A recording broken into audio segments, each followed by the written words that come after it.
Hi, you're listening and watching The Leadership Enigma, and we are still going great guns with over 350 videos on our YouTube channel. So please do check that out, like and subscribe it.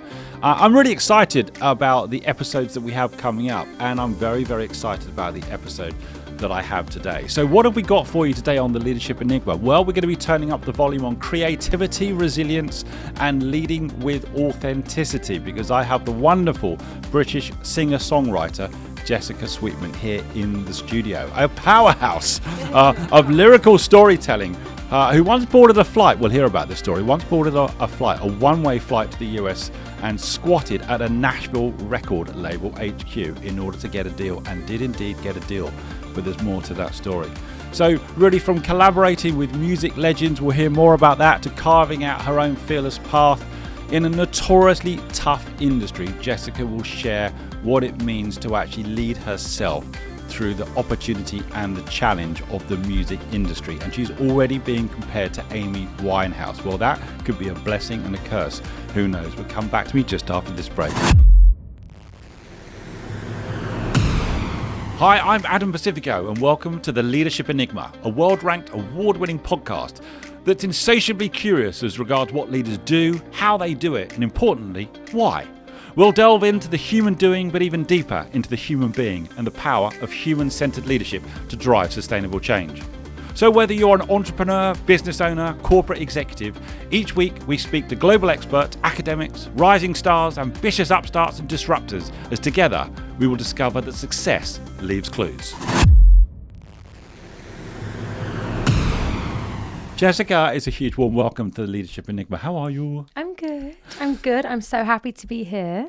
Thanks so much for coming to the studio. What do you think of the studio, by the way? I always ask people. It is absolutely. It's really, really cool. It's got good energy, which I always pick up on very, very fast.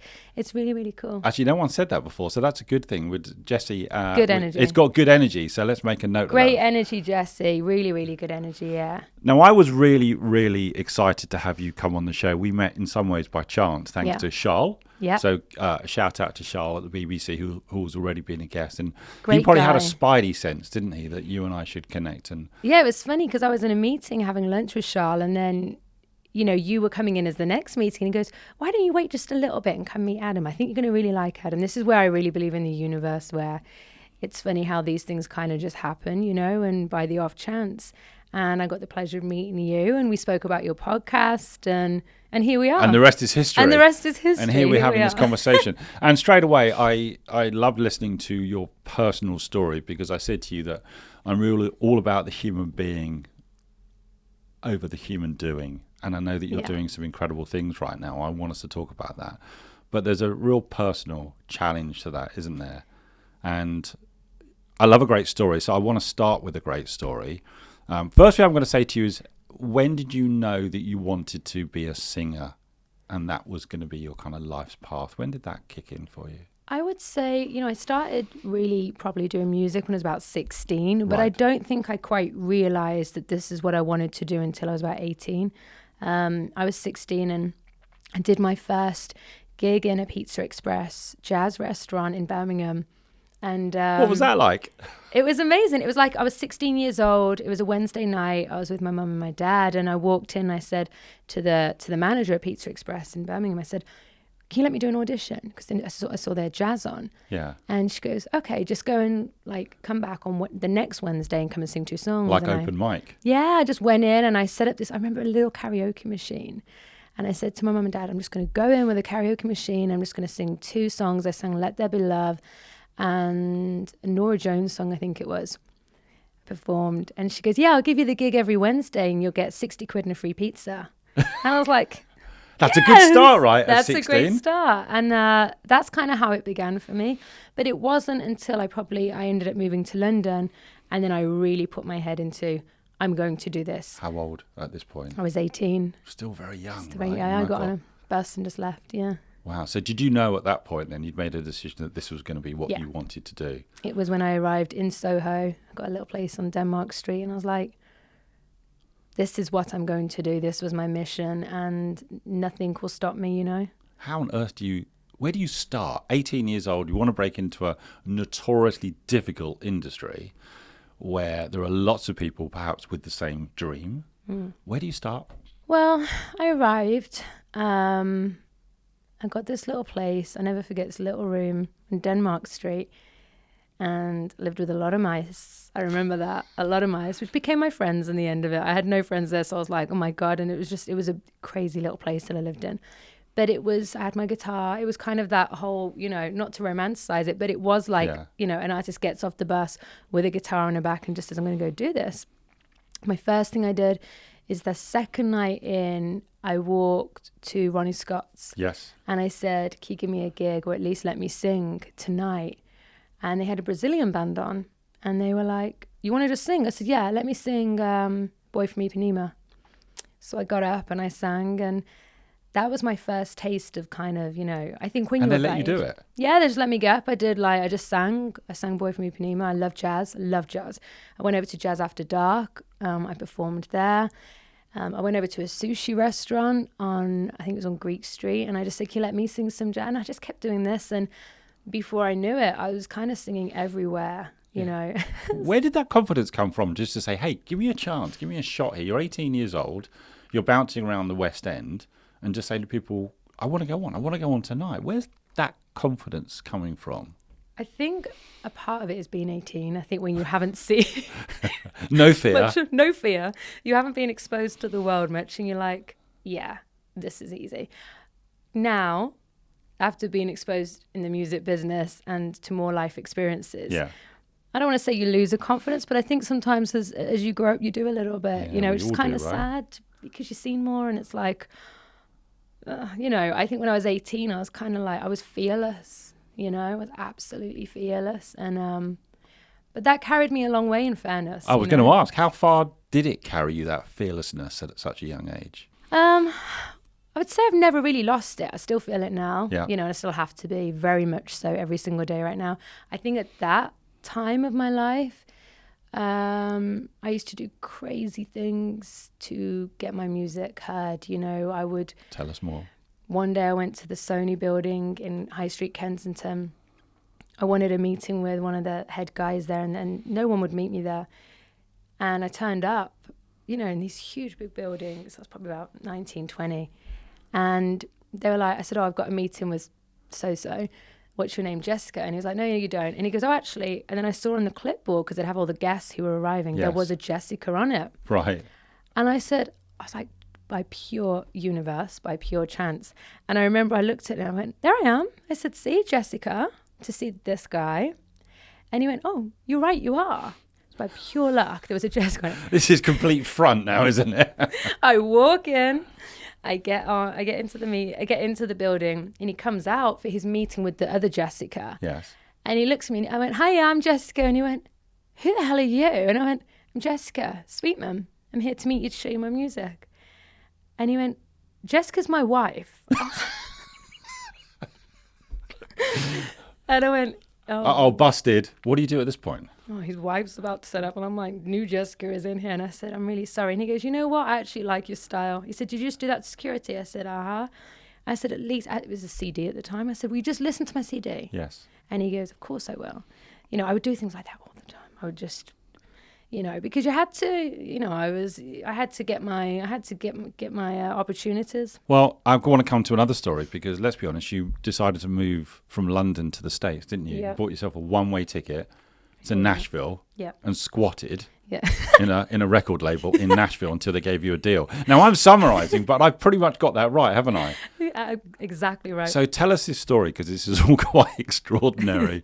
But I'm hearing the clues now from the Sony story. So tell us about how you came to the conclusion that that's what you should do. I mean, this was pretty recent. This was in the last few years. Right. So you've never lost this kind of fearless, some might say reckless approach to... reckless. Been close to trouble at times. But no, this one was I moved to LA. Everyone suggested I go to LA because... Why? I don't really know. Everyone was like, you need to be in LA. I'll be honest, I go to LA sometimes every month, but I don't particularly want to live there. I wanted to live in either in New York. What was it they thought LA would give you that London didn't? Or I think because it was more pop, Okay. I don't really know. But they really want me to be there. So I did it. Anything for my music, I'm like, all right, I'll go. I get to LA. Crazy story that I won't go into because it was a long, crazy story. Happened in LA We're one going morning. to have more episodes, aren't we? For We these are. crazy That's a stories? whole other episode. A whole other episode and a whole lot of therapy for that one. Right, okay. But, you know, it's all fine. I believe that these things happen because they direct you to... my whole path changed because of what happened this morning. Maybe you find out what you don't want as opposed to what you do want. Exactly. So that's not... Okay, so tell me about... And everything was fine. I was fine. And at the end, the outcome was, you know, it was not a great morning, but I was okay. But I wanted to leave LA, and I was pretty much advised, you know, maybe you just get out here. So I was like, I had to make a decision that I'd lasted 24 hours living in LA, and I was like, I need to go. I need to get out here. So I left that night. I went to Nashville, and I booked another one-way ticket. And I was like, I'll go Nashville. Why Nashville? Music City. All the labels are there. A lot of country, though. Is that? I'm probably kind of making this too easy. A lot of country. But why? Is that why then? No, well, actually, a lot of they have all genres now, all pop's coming through. It's actually amazing because a lot of people are moving to Nashville, and it's really becoming not just country. So it's a music hub. Yeah, I love Nashville. I probably haven't asked this question. Kind of, how would you describe your music or your style of music, which I'm sure will changes over time, but. You know, I like to do a bit of everything, really. I do pop. There's a song on my album that's full on jazz, Swing of Love.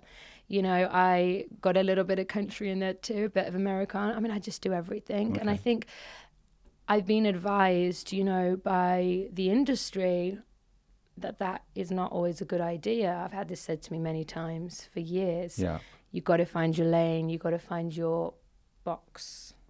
We're going to come on to that, right? Yeah, we'll about come back how to prescriptive this industry might be. Yeah. Like many industries. We'll come back to... We'll come back to that. Yeah, that's a whole other thing. I know, I'm all over the place, aren't I? Because I'm curious with all of this, which is a good thing. Nashville, one-way ticket. Yeah. You go to a music label. Yeah. Tell us a story about you squatting in this place for a couple of weeks. Yeah, so basically I get there and I meet with my... You should have worked for MI5. Yeah, I know. With the skills that you have. But. I got potential. You know, I get there and I tell the publishers what had happened. And I say, look, guys, you know, this situation happened in LA. They were very good. Yep. And they gave me a key card. They were supportive and they said, you can use the studio 9 to 5 so that you can write. In Nashville? Yeah, right. They're in the big offices Yes. there at the label. Beautiful offices. They just renovated them. And I was like, thanks, guys. I really appreciate this because I need some sort of home where I can create and actually write my way through this thing that had happened. And, you know, I was feeling quite troubled and a bit lost, to be honest. So one night I tested the key card and they said 9 till 5, but I realized that it worked 24 hours. Okay. So I was like, well, you know, I mean, hotels are crazy price as they are everywhere, you know, it's like a lot of money. And I was like, I need to eventually get a base. I need to figure out what I'm doing with my life. I'm just going to sleep here until I figure my life out. So I basically made base there. I brought all my stuff in. I hid it all in the offices, all in the kitchen, in the cupboards, because I knew they weren't going to look there and find all like my makeup. You know, I have a lot of hair products and stuff. And what I would do is when the executives would come in at 9 a.m., I would leave because I didn't want to draw attention to myself. And I write throughout the night. So I stay up and I write. And when they leave the office at 5 o'clock, I would then come back, quickly get in, and then I would stay there all night. I slept on every single sofa pretty much in that building. Have they got lots of CCTV footage of you? Turns out they did. Sleeping on sofas. Okay. How long did this go on for? 2 weeks. Wow. And then what happened? I wrote my album. I produced my album there. At the time I was drinking and I used to, you know, in these offices, they always have like nice bottles of champagne and wine. Yes. I would quite happily go and not take the wine, but yeah, I guess I would in the kitchen, I would just drink their wine, call my mum from the conference room, you know, at 2 a.m. and she'd be like, what number are you calling from? I'm like, the labels conference, like phones that they'd have. And then one day an email was generated around the whole of the company. Yes. And they said, who is this person dancing around at 3 a.m, drinking our wine? We've seen activity. Who knows what that means, right? I know. I was like, no, not that kind of activity. When I saw it on the email, I was like, activity? I was like, this doesn't sound good. Well, to be fair, you're probably the only person in the building at 3 a.m, right? Mm-hmm. It was only me, yeah. Right. I was just hovering around. I love dancing, so I just dance around. And then they realised it was me. And they called me up and said, we need to have the key card back. I said, I wouldn't do that, guys, because I'm writing gold right now. You should just let me keep going. Trust me. Yeah. And they were like, I said, just let me keep writing. And they were like, no, it's not appropriate. Which, in fairness to them, they are correct. It's not appropriate for an artist to be dancing around their offices and living in on their sofas. Yeah, building. It's not correct. This beautiful new building that to myself was fantastic, I will say. It's not appropriate, it's not correct. So I then had to hand in the key card reluctantly, which was fine. Then I called up a meeting with the president of the label. And I said, will you meet me? And he didn't know who I was. And I said, can you meet me? And we had a meeting. And when I walked in, he goes, who are you? I said, I'm Jessica Sweetman. He goes, where do you live? And I went, here. I said, on that sofa. And he was like, what? He said, are you that person who's been sleeping in our offices? I said, yeah. I said, but just listen to what I've been making. I told him, how I'd got to Nashville and all my story with that. And he signed me. There and then? A few months afterwards, we started a conversation, and then we did a record deal, and that's how I got my first major record deal, was through squatting at their offices and making my album and producing it, and through, I always believe and I always say that for me as a songwriter in the darkest times, and for me it was quite a troubling time for me, probably in my whole career it was my most unsettled time. I knew I had to take that moment and do some crazy things and write my way through it. And that's what I did.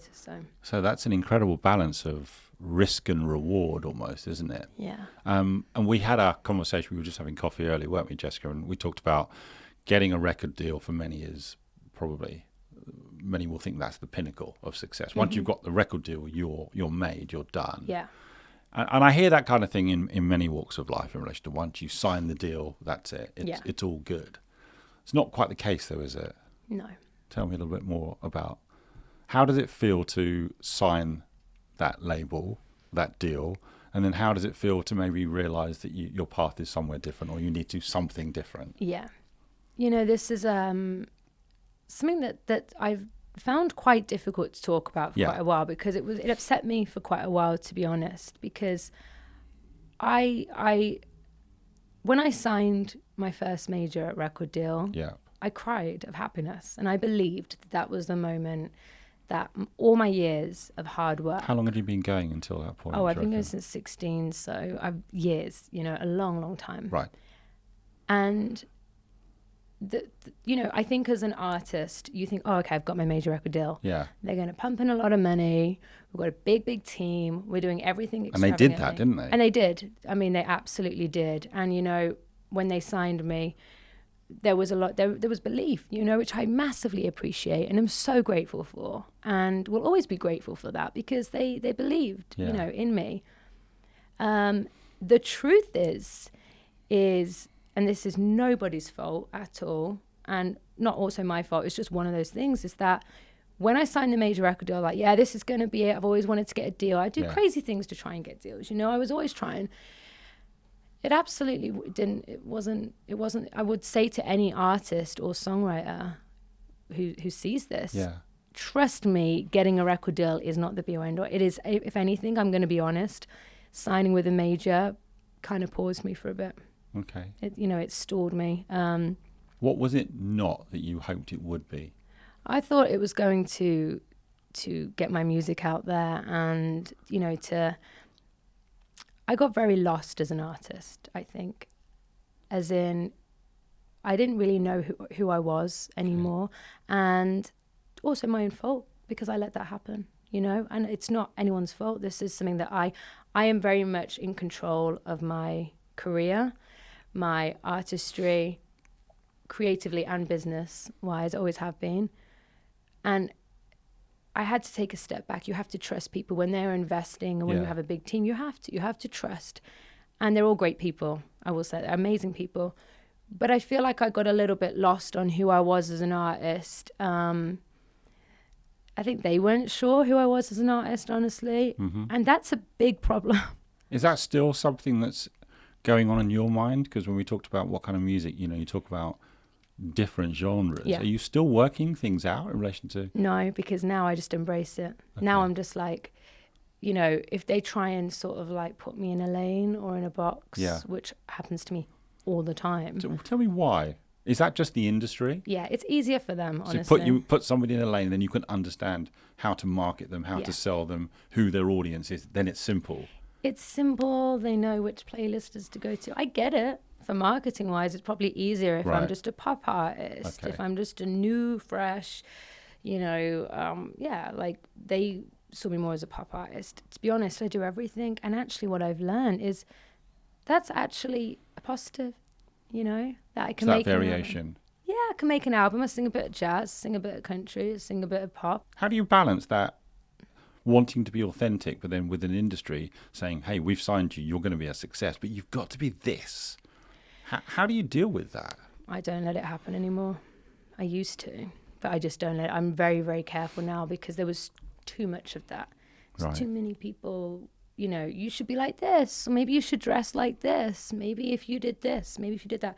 It gets... Is this almost be careful what you wish for? Yeah. Okay. And it can get really, for my head, honestly, like I said, I'm also to blame for this because I let this happen, you know, but I've learned now. You learn the hard way with these things. Mm-hmm.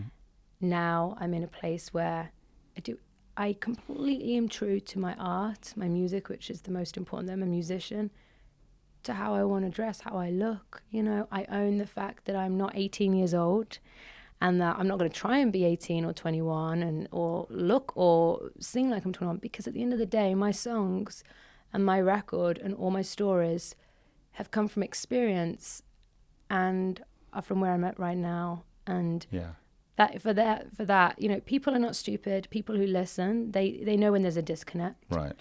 They know when something is not adding up. That's what happened to me, you know, and it was nobody's fault. But that is how I would describe it. So I would say, you know, major record deals, I would not say is the... It's not different. The be all or end all. It's right for some people, maybe in some circumstances, but what's your biggest learning from that experience, really? What's your biggest takeaway? Well, now I just stay true to myself because it's so easy to get lost. And now I'm just like, this is me. I make music I want to make, produce it the way I want to produce it. I look the way I look, you know, and I also have a very big input with creating my team around me, which I've been really lucky. So I get we bring in our team. That's been life-changing rather than, you know, that's important because you can choose who you want to work with. Yeah. And I have great team and great relationships with the people around me. So things are very different for you now, and I'm going to come on to that. But at what point did you make the decision, this isn't for me, I need to do something different? It was not that long after my album came out, World Ain't Ready came out, and I could see that you know, it wasn't going the way that I wanted it to go. And I think, you know, I had meetings with people about it, and I was like, I need to make a change. I'm not going to give up. I was down and out, to be honest. I mean, it was probably the hardest part of my career because mentally, and I've struggled to talk about this because I don't like speaking about it, but mentally that was, I really struggled with that part. Watching my songs that I'm very protective over kind of not be born properly, you know, and then it was a few months afterwards and I said, you know, I need to make a change. And I did. We talked when we first met that there's a real impact, isn't there, on mental health and well-being. And so how did you manage that challenge when everything is happening around you and maybe things aren't going the way that you wanted to, and you can feel very lost, very vulnerable, very controlled in some ways? How do you navigate your way out of that? It was probably, it was I would say probably my hardest point after, because you have such big expectations and you're on a high at the beginning and then you're really quite low.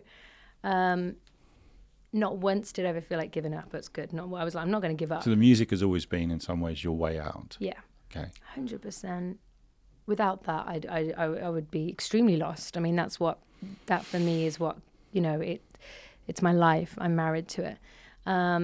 But I think looking after my mental health at that point, that was tough. You know, I actually came home for a bit. I saw my family, which helps me massively because I'm a big family girl. I spent time with them, you know, and I'll be honest, straight away, as soon as I got out of all that, I jumped back into making change and proactively making sure that this was not the end of me as an artist, but actually beginning, you know, and that's what I did literally within days. I mean, it was like, right, let's go. Okay, so once you managed to navigate your way out of that period of your life, so tell us what then changed. What did you do, and where has it taken you now? I started writing a lot with a wonderful co-writer of mine called Scott, and who we actually technically through Scott I met Charles, and then we met. So the universe is funny, and he's a wonderful, wonderful writer. He's a wonderful friend of mine. Big part of my life, and I value. You had a chance meeting with him as well, didn't you? Yeah, we met at the airport at LA. There's a lot of opportunity, isn't there? Just tell us a little bit about that story. Yeah, he met me when I was. It was after the Grammy party. Yeah. And I had a really bad night because I was feeling extremely lost. This was when I was, you know. Yeah. He didn't meet me at my best, really. This is the middle of LAX. Yeah, LAX, airport. And I'm not. I was in the, and I never forget how I was sitting there at 9:00 in the morning. And this man was there, you know, and he was in a suit and everything, and he looks at me and he goes, "Are you an artist?" And I said, "Yeah." And I said, "How could you tell that?" He goes, I could just tell. And I said, "Right." He goes, "I write songs too." And I kind of went, I was like, "We're in LA." I went, you know. Oh God, here we go. I went, "Right." And he goes, "No, I do." So he gets on the plane, and we have a 5.5, 6 hour flight back to New York. We both live in New York. And we get off the plane, and he's at the gate, and I'm like, "Hello," and he has all these lyrics of and he shows me the lyrics, and I look at him.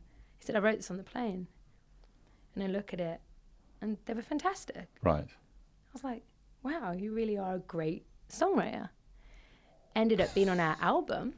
Like, it ended up Pack Up the Show ended up being on our record. He wrote it on the plane, some of the lyrics. We went in the studio, worked on it and collaborated on it. But, you know, and he became a dear friend of mine. He then watched what happened with my first album. He saw the whole mistakes playing out. Yeah. Okay. And he supported me mentally and helped me get through it. And I will be forever grateful for him for that, because he became a dear friend of mine and always will be. And, you know, we just started writing. We just wrote all the time. Together? Yeah. Right. And we have a great process, you know. And he said, "You know what?" He said, let's book Abbey Road Studios for 2 weeks and let's go make a record. The world famous Abbey Road Studios, right? Former home of the Beatles. Yeah. Right, as many others, let's be honest. It's not just them. Amazing place. Yeah. And I was like, "Really?" And he goes, "Come on, you're going to be all right." And it was a lifeline, you know, it was a lifeline. Weirdly, I just wrote a song called Lifeline just before I met him. And I always say my songs often tell the future, which is kind of bizarre, actually. But he was a lifeline in my life.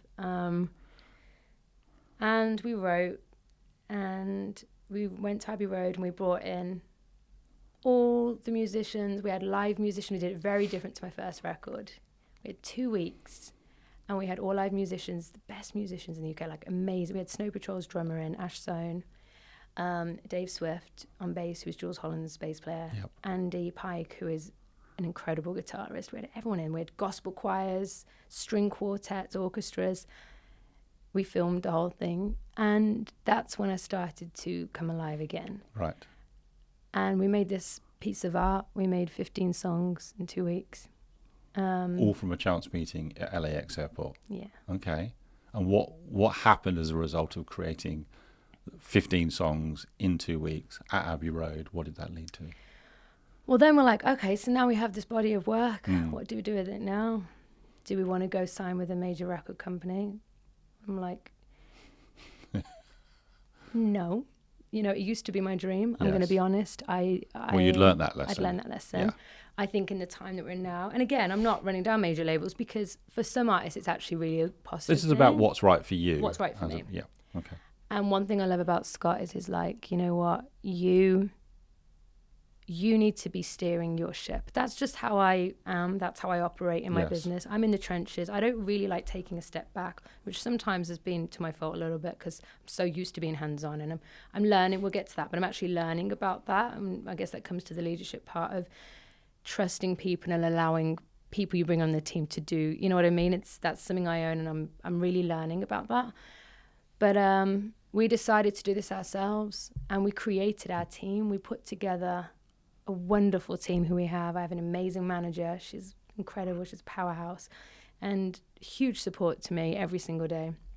It's a great social media team who I trust with my socials, like that's a big part of this.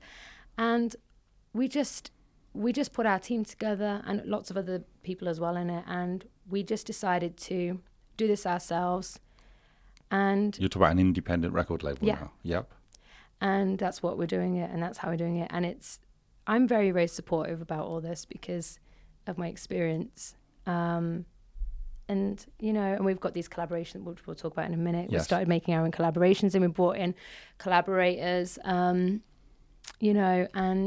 we've put me on tour. And I can't tell you how, as an artist, how happy this makes me to be in control of where I'm going, know. And it's life-changing.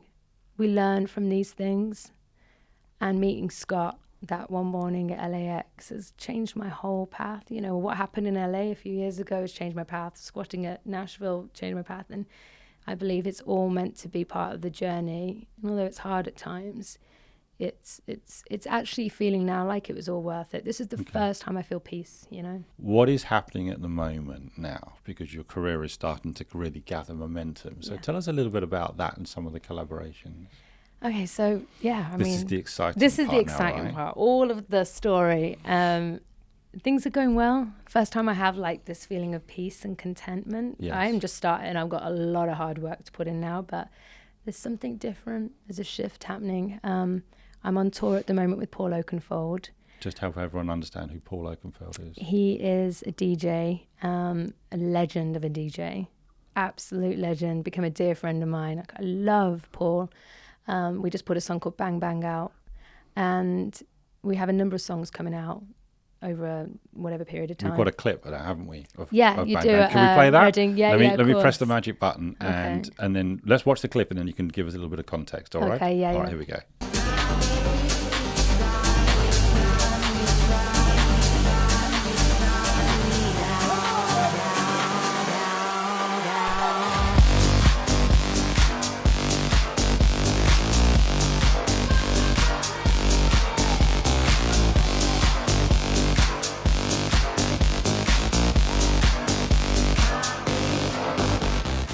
So I love that clip. There's a lot of people there, Jessica. There was a lot of people. It's about 10,000 people there. Just help us understand that. What have we just watched? That was a festival in Reading. Was it Reading? Yeah, it was a few weeks ago. 10,000 people. It's amazing. It's pinch me moments, I haven't played to these kind of crowds, and I'm like, wow, it's insane. And Bang Bang is a rewrite of a Nancy Sinatra song, isn't it? A remix, yeah. So tell us why that song and well, it's why funny. you did what you did with it. I was visiting Paul. I was over in LA and I had lunch with him because he lives in LA. And I met him for lunch and he goes, I want to talk to you. He said, I want to show you this. He goes, I want to do a song of the Nancy Sinatra Bang Bang. And I said, wow, I love this. I love jazz. I grew up on jazz. I love singing jazz. I'm not a jazz artist, but secretly, I love jazz. I listen to jazz in the morning. I listen to jazz all the time. Well, there has been people have compared you to Amy Winehouse, haven't they? How does that feel? I know I'm digressing slightly, but I just think that's such an iconic comparison.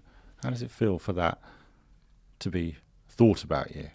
Well, I take it as a huge compliment. Must be, right? Yeah, because I loved Amy. Absolutely love Amy. Everything about her. So I take it as a huge compliment when people say that to me. It's very nice, to hear that. But similar to Amy, I love jazz. Yes. And my album is not jazz. None of my music that I put out is jazz. But to be honest, one day I would love to just do some... a jazz album? Oh, I'd love that. Okay. I would love to do that one day. That's one day another time. We'll have to watch the space, right? Yeah. So go on, Paul. So I took us off the story, but then Paul said to you, hey, how about doing this? And he showed it to me and I said, wow, I said, that's amazing. I said, I want to do that. And he goes, yeah, do you want to have a go at it?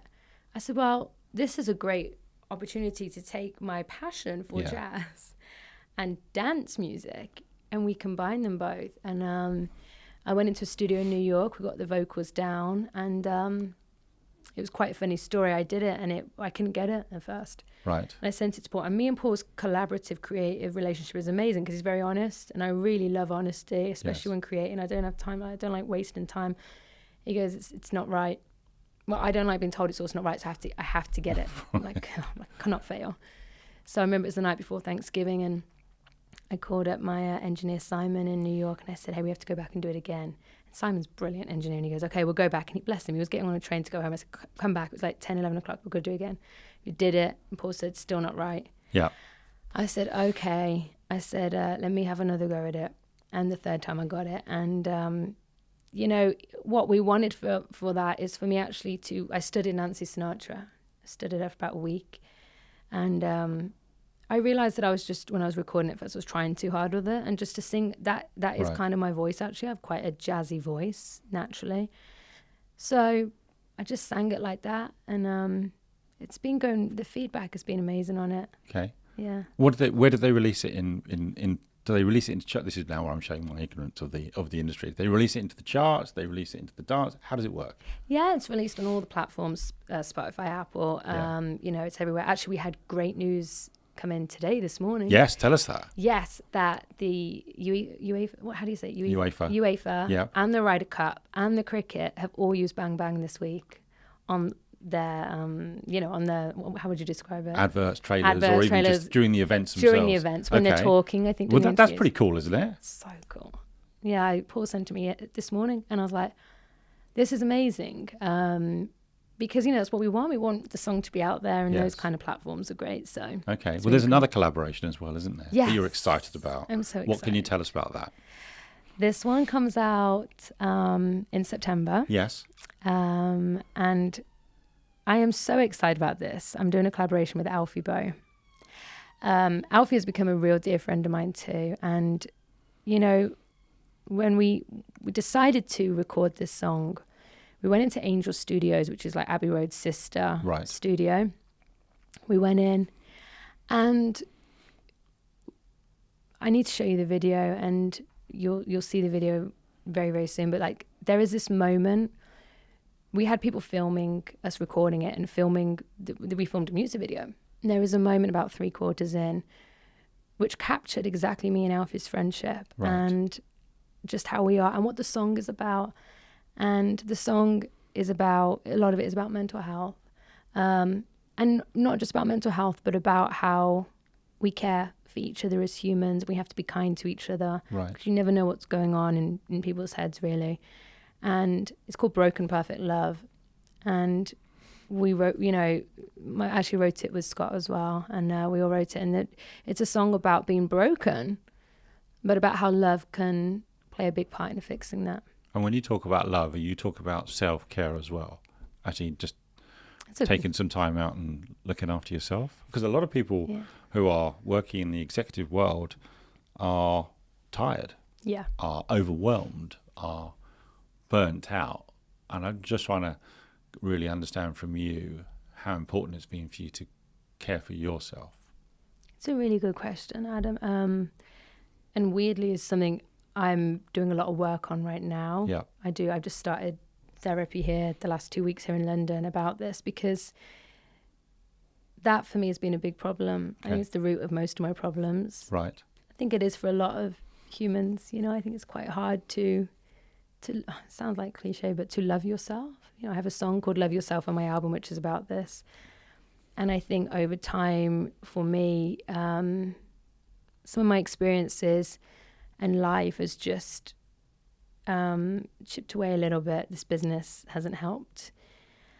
And I think that I will be a much happier person if I can Yeah. I can learn to be kinder to myself, which is what I'm not always, and to do that. I'm working really hard on that at the moment, just rewiring my brain Yeah. to do that, because I think my experiences in life will be better if I can do that. And the Has song it is about that, yeah. Has it all been worth it? Yeah. It has. I wouldn't change anything. Everything's been a lesson, hasn't it? Mm. And hopefully, I'm hopefully going to come and see you live at some point, right? Yes. When all of this happens. Mm-hmm. What's the hope? So where are you headed to? Well, I just want people to recognize me and acknowledge me for my art, Yeah. For my music. My songs, I set out on this when I was 16, and Yep. I made a commitment to them. I said, I call them my song babies. Any songs I write are my babies. They are my babies in my life. I'm married to my music. They are like my kids, Yeah. I made that commitment at 16. And I always say in interviews, I've protected them sometimes more than myself, because they've come first to me in every part of my life. Okay. Which sometimes is that's just how I've lived, and I always will live like that. Okay.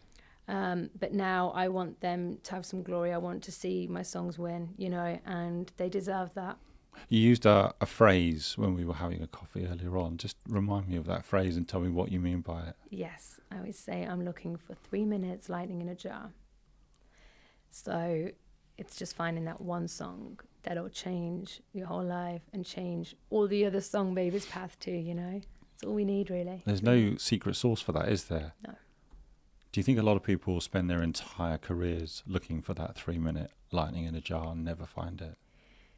Yeah, I think also, even if you have found it, when you see artists who have found it, then you're always still trying to find the next, you want to find the next. How do you know when you've won, Jessica? It's a really good question.